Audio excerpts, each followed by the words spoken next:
Hey everybody, it's Joe from GadgetryTech, and this is going to be a very different video because it's not a review per se. It's not focused on any particular product, but this is a byproduct of kind of a behind-the-scenes effort that I've been doing, and I've been getting some support from other people, a big one being SuperReview, which is another YouTuber that primarily focuses on audio such as IEMs and headphones, and I will have a link in the description below for that.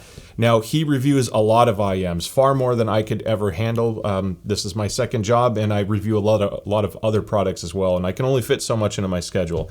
And I generally agree with his takes on a lot of things. If there's one YouTuber out there who's kind of aligned with me as far as IEM performance goes, it just keeps working out where we're kind of on the same page. So if you wanted to get, quote unquote, something like my take on an IEM, there's a good chance that he's covered it, and it's a pretty trustworthy YouTube channel in my opinion. So I have a SquigLink database, which ironically is something SuperReview kind of runs and helps other content creators run. And I have an IEM database of a lot of different stuff I have received for review. Now, I don't get tons of IEMs because I just can't cover them all. However, I want my database to be further enriched because if people are using my SquigLink for game targets for Call of Duty or Apex, or yes, the other game targets that I promise you I am still working on, it'd be nice to have more IEMs to pick from.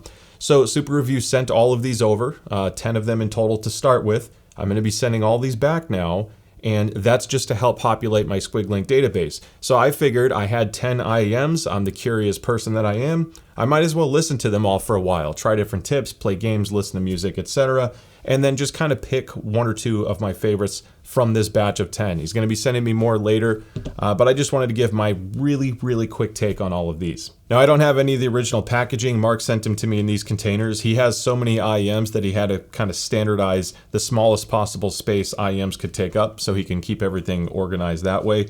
But long story short, I want to start with the Elysium Pilgrim, which is an interesting IEM. I like the looks of it because it has that metal enclosure, and the sound tuning is quite nice as well. The bass is relatively strong and the upper mids and low treble are relaxed. Kind of like this new thing, if you're familiar with IEM reviews, a lot of people are talking about the meta tuning, which is a little bit different than Harman. It's a little bit more mid-bass forward, I think, and it's more relaxed in the upper mids, low treble, kind of to be less shouty, and it's usually less fatiguing. I feel like the Pilgrim was onto something because it's closer to that than a lot of other IEMs were back in the day. And I really don't have a problem with these IEMs. They're relatively straightforward looking. They fit me well. Tips are always super important. They do not use a 2-pin connector. They're using the MMCX, so you can take that for what you will if you have a preference there. But I didn't find this to be my favorite one here. It was just a nice, safe tuning IEM. The cable looks nice, although it's relatively thick and heavy, but just stronger bass, relaxed mids. That doesn't lend itself for competitive gaming as much, but I didn't find they were that bad either. It's just a safe, general, everyday IEM. And then you have the Binary Acoustics and Giz Audio collab. This is the Chopin. This does not look like an expensive IEM at all. It looks relatively cheap compared to the price point, but it sounds good. It's even stronger bass than the Pilgrim and more treble, so it's definitely more V-shaped. This is fun for genres like hip hop and rap. If you want like a more energetic sounding V-shape IEM, these are relatively light. The cable's kind of thin and cheap feeling, but it's comfy. I didn't have any problems with that.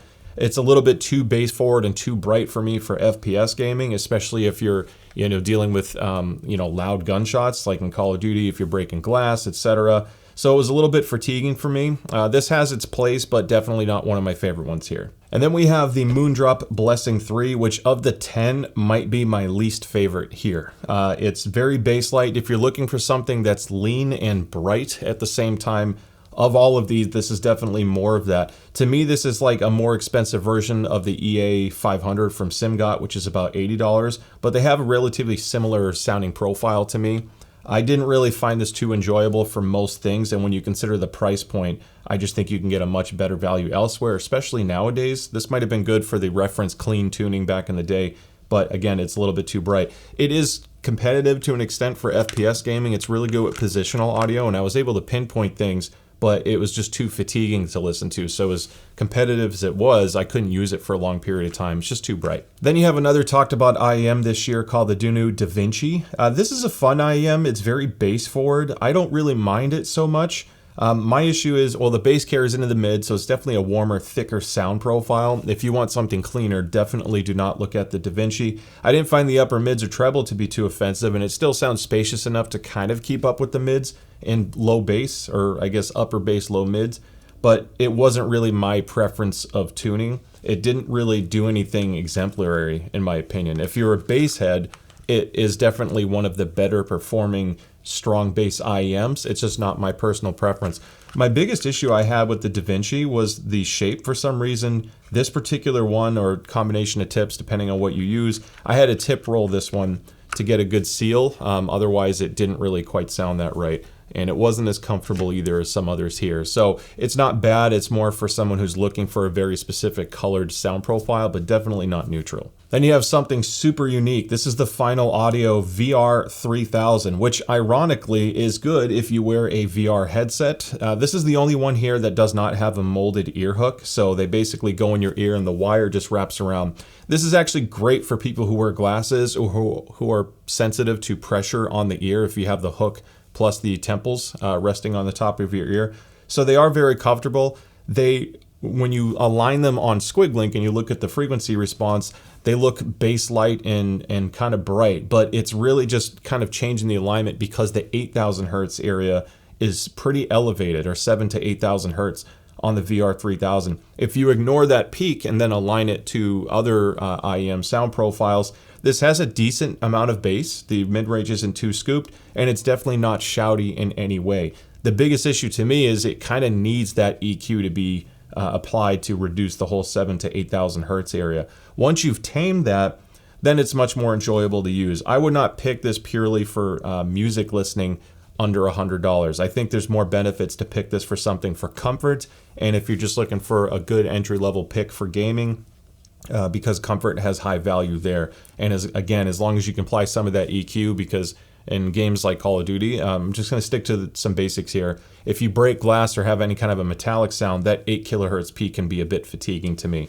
Once you've done that, it's a fun IEM. It's especially considerable for the price and how comfortable it is, but definitely not the best sounding one here. Now there's a lot of Dusk IEMs out there, and this is the Moondrop and Critical Blessing 2 Dusk. And to me, this is the closest thing to the newest Dusk, the 2024 edition I covered that had the carbon faceplate. This is the closest thing to that. It has a similar bass profile. The bass is a little bit less clean sounding than the new Dusk to me. That sounds a little bit muddier in comparison. There is a tad more brightness in the low treble and upper mids to me. And it's almost like a slightly less refined version of the new Dusk. You know, a year or two ago, I don't think there was anything wrong with this. I would just, now after hearing both and how dynamic and punchy the new Dusk is, if you're chasing this exact sound profile, the new Dusk is a little bit better. This was totally fine for gaming. I had no issues. The styling of this is relatively clean. The cable's relatively thin.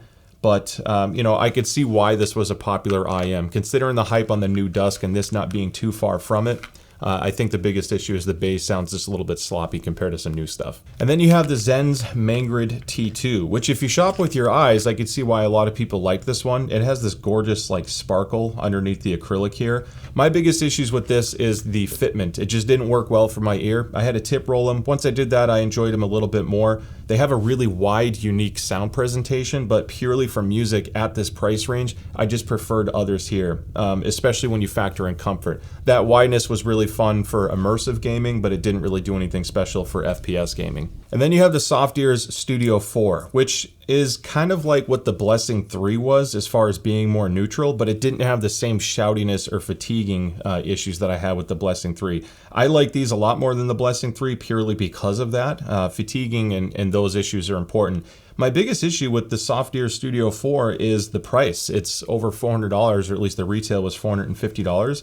And when you compare it to other IEMs here, you would think this is the most technical and clear sounding IEM based purely on the price. But it actually, to me, when I listened to it, sounded like one of the cheapest IEMs here. You know, obviously the Final Audio didn't sound as good in terms of resolution and performance, but it could be a byproduct of the tuning. But to me, even though it was bass neutral, it didn't sound super clear either.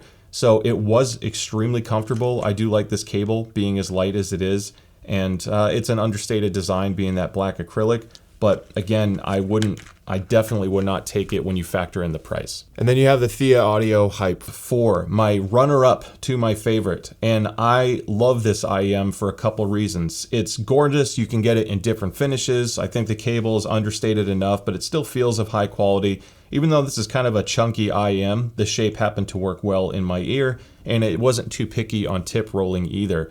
If I'm critically listening, the Hype 4's issue to me was the BA timbre, the balanced armature timbre.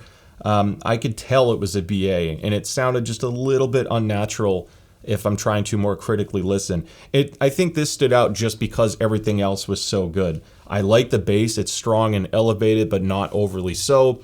And it's just a tad brighter than what like the new meta tuning is, while still not being shouty or fatiguing to me. Purely for FPS gaming, if you're looking for a high quality IEM for FPS gaming under $400, this is the best one I've used thus far.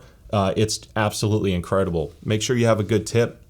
It doesn't really require much EQ, and you'll be super happy with the performance. Not only was it good for imaging and knowing exactly where things were, it was extremely clear, and I didn't find like any particular noise was hurting my ears, causing me to turn it down. So I was super competitive with those. And then you have the Enriching Canon II, which is almost perfect for me at this price. I absolutely adore them. I didn't have as much of a timbre issue as I was having with the Hype 4. I think that's really the only thing that edged it out for me, aside from still being an excellent value. Now, these were very comfortable. This shell in particular has been used on a lot of IEMs before, and this shell fits me well. It does have dip switches, and different tunings will apply based off the dip switch orientation.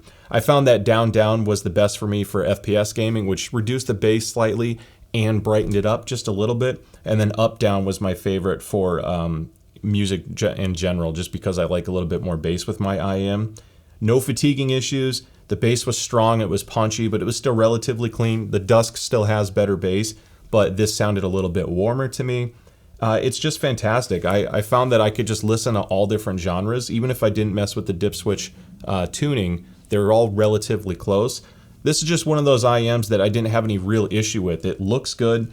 The cable was nice, very versatile for a wide variety of genres, and it was still really competitive for FPS gaming as well. I think the Hype 4 and the Zigat and SuperReview collab, the Arete, slightly better value for gaming, especially on the competitive side, but these weren't too far behind, and I really love the way these sound for music. So that's kind of why it got the edge, and it was one of my favorites. And that about wraps up the video. Again, this wasn't really a review, and if you want to learn more about any of these particular ones in greater detail, SuperReview, aka Mark, has covered this. So again, I will have a link in the description below so you can check those out.